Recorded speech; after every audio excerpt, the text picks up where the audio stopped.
Hello అందరికీ welcome to my channel. ఈరోజు మన ఛానల్లో పొట్లకాయ కర్రీ ఎలా చేయాలో చూద్దాం. స్నేక్ గార్డ్ అంటారు కదా, ఈ కర్రీని చాలా టేస్టీగా, హెల్తీగా, చాలా క్విక్గా 5-10 మినిట్స్లో ఎలా తయారు చేసుకోవాలో చూసేద్దామా. ఈ పొట్లకాయ మనకు డైలీ మార్కెట్లో కనిపిస్తూ ఉంటుందండి, కానీ మనం టేస్ట్ బాగోదనో లేకపోతే కుక్ చేయడం ప్రాపర్గా తెలియదనో చాలామంది దీన్నైతే ఎప్పుడు కొనకుండా వండకుండా ఉంటారు. బట్ ఈ కర్రీని ఇలా ఒక్కసారి తయారు చేసుకొని చూడండి, నెక్స్ట్ టైం మళ్ళీ మళ్ళీ వండుకుంటారండి.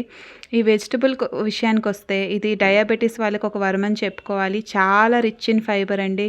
సో దీనిలో చాలా తక్కువ క్యాలరీస్ ఉండి ఫైబర్ రిచ్ అవ్వడం వల్ల వెయిట్ లాస్ కూడా బాగా యూజ్ అవుతుంది అండ్ హార్ట్ హెల్త్ పెంచుతుంది. ఇంకా చాలా విటమిన్స్ అండ్ మినరల్స్ అయితే ఈ పొట్లకాయలో ఉంటాయండి. సో అట్లీస్ట్ మీరు 2 వీక్స్కైనా ఒకసారి ఈ కర్రీని అయితే చేసుకొని తినడానికి ట్రై చేయండి. సో ఇంకా ప్రాసెస్ విషయానికి వస్తే ఈ పొట్లకాయని చిన్న చిన్న పీసెస్ కింద నేను చూపిస్తున్న విధంగా కట్ చేసుకొని, నేనైతే స్టీమర్ యూజ్ చేస్తాను కాబట్టి ఇవి కొంచెం ఉడకడానికి స్టీమర్లో అయితే వేసుకున్నానండి ఈ పీసెస్ అన్నింటినీ. ఇలా స్టీమర్లో వేసుకొని ఇది ఇంకా ఉడకడానికి లిడ్ పెట్టేసుకున్నాను. ఈ గ్యాప్లో మనం మెయిన్గా యూజ్ చేయబోయేది కోకోనట్ మిల్క్.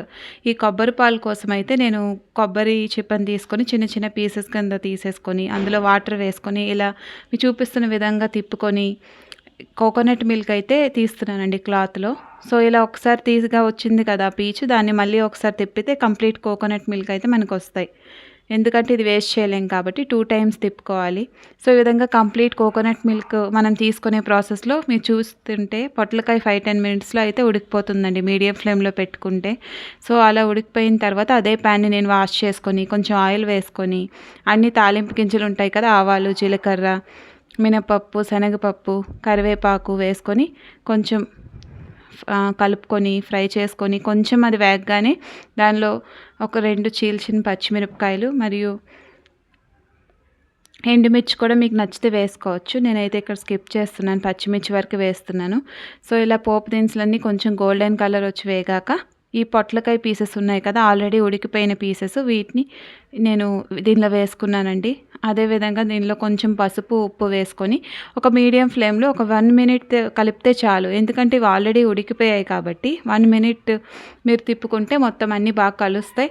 ఆ తర్వాత మనం ఆల్రెడీ తీసుకున్న కొబ్బరి పాలు తీసుకొని ఒక 5 మినిట్స్ కూడా అవసరం లేదు, ఒక 3-4 మినిట్స్ కనుక మీడియం ఫ్లేమ్లో మీరు వదిలేస్తే క్రీమీ టెక్స్చర్కి అయితే వచ్చేస్తుందండి. ఇప్పుడైతే మీకు చాలా లిక్విడ్గా ఉంది కదా కన్సిస్టెంట్, ఇది కాస్త కన్సిస్టెన్సీ క్రీమీ కన్సిస్టెన్సీకి రావాలి, అప్పుడే టేస్ట్ అనేది బాగుంటుంది కర్రీది.